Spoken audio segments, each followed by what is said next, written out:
Hi, welcome to A Week in Weatherfield, the Coronation Street review show presented by two people hoping not to find any downstairs hairs in their tagines. I'm David Brown. And I'm Johnathon Hughes. This week's headlines: Hi Cormac, bye Cormac. Steve and Leanne, part 2. And Ken finds his muse. Well, we had a shock death. Shock death on the street. Character we barely knew. Who is he? He's here, now he's dead. Who cares? I know. Who was he again? What's his name? Cormac. Yeah, Cormac Truman. Cadbury's Cormac. Yeah. Yeah, him. I didn't really kind of see the drama in this particularly because it seems to have been accelerated very quickly. Yeah, I thought that. Almost like Coronation Street might have a big super soap week happening in October. Just a few weeks away, yeah. Do we suspect? Yeah, it really ramped up because this character Cormac kind of was introduced very quickly, and then this entire plot revolves around his death. You might as well have killed off an extra. Yeah, that's true. You know what I mean? What's going on? But yeah, it's all got a bit gangstery and druggy. It's all got a bit The Wire. Yeah, that's the problem with Ryan Connor, isn't it? He can't escape his drugs past, no matter what he does. You know what? People go on more about his druggy past, and I'm not condoning it because you know he did a bad thing. But Tracy Barlow killed someone. She kind of gets away with it. Yes. But they can't let it go, can they? No, I mean it is a bit. It is slightly unfortunate for him. I was hoping that we'd get a scene at Hotbox, the new night spot. Let's go to Hotbox. Yes. Said Cormac, and no one wanted to go. I wonder though if we had got to Hotbox, do you think it's just Tassels, the lap dancing club? Remodelled. Yeah, with like a new signage. Yeah, perhaps Bethany had a lucky escape there that they didn't end up at Hotbox. I know, it could have been triggering. So thankfully we didn't get to Hotbox. But yeah, I think on the drugs tip, what do you reckon about a little cover version of a famous song about not taking drugs? Remember Just Say No by the kids from Grange Hill? Well, you could have Michelle kind of, you know, belting it out, couldn't you? I could just see that with Ali and Ryan on either. Flanked by them. No!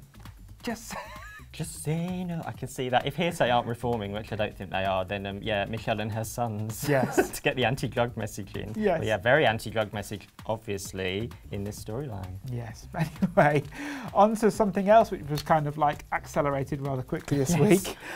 Steve being given his free pass and ending up back in bed with Leanne.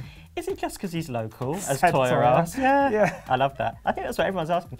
Why do you end up sleeping with Steve? And then Leanne said to Steve, why do you end up proposing to women you don't love? Many questions around this. But yeah, it was all a bit Robbie Asquith film, wasn't it? All the thermostat's broken and we've got no clothes on. Yeah, I know. That's true, isn't it? Yeah, should have been in flares and medallions and stuff. With flock wallpaper. That's right. But I mean, I'm enjoying this kind of like reinvention of Steve now to be kind of like Jack Duckworth 2.0. He really, I remember the days when Jack Duckworth used to have a window cleaning round and he would be trying to get it on with Dulcie Froggett, and Vera would always be trying to catch him in the act. And that is basically what we're getting now, isn't it? Leanne's Dulcie Froggett and Tracy's Vera Duckworth. That's right. Or George and Mildred if you're, you know, of a certain age. Yeah. But yeah, they are very Jack and Vera-y, the dynamic with Tracy and Steve. I think it's really funny. Do you also think that the most fertile man in soap, Steve McDonald, and Leanne, who was told many years ago she could, you know, maybe never carry a child, then suddenly got pregnant one night with Steve. Do you think there's another little baby Battersby McDonald? I think it can only happen when Steve and Leanne kind of get together. That's the only way Leanne can get pregnant is by sleeping with Steve. Yeah, so. Some people pay thousands for like fertility treatment. Yeah. But if you just sleep with Steve, it's fine. Flipping it.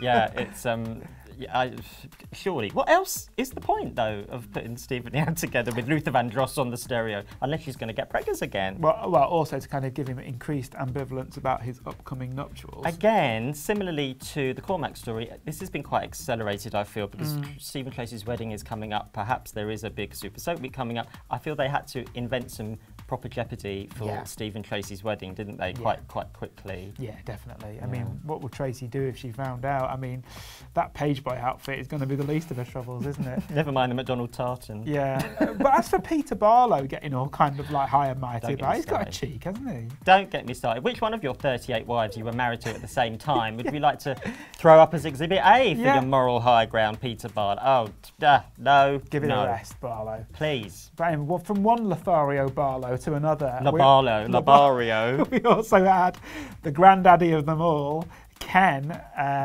kind of getting a little bit romantically, what should we say, with Claudia? He was making eyes at her, wasn't he? Making eyes at Claude, and who wouldn't? I mean, she's still got it.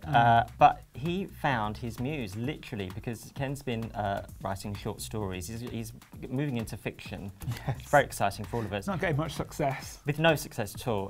But yeah, trying to get Claudia's life story in his work. But I think he's missing a trick. I think Ken's had a life. Ken's a Lothario. Ken's been married dozens of times. He's had, you know, all these women and all these jobs. I think we're looking at like a new series of novels based on Ken's life. Ken's life. But you know who the star of the novels is?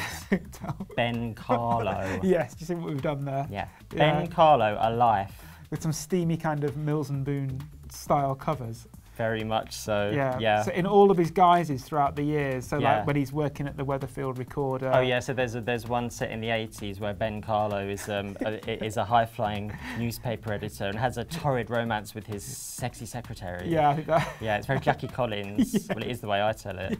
And then maybe he's a teacher. He's an academic, and women are so attracted to his academic prowess. Yes, that's right. That he's just the most wanted man in the staff room. Yeah, they can't keep their hands off him. Yeah.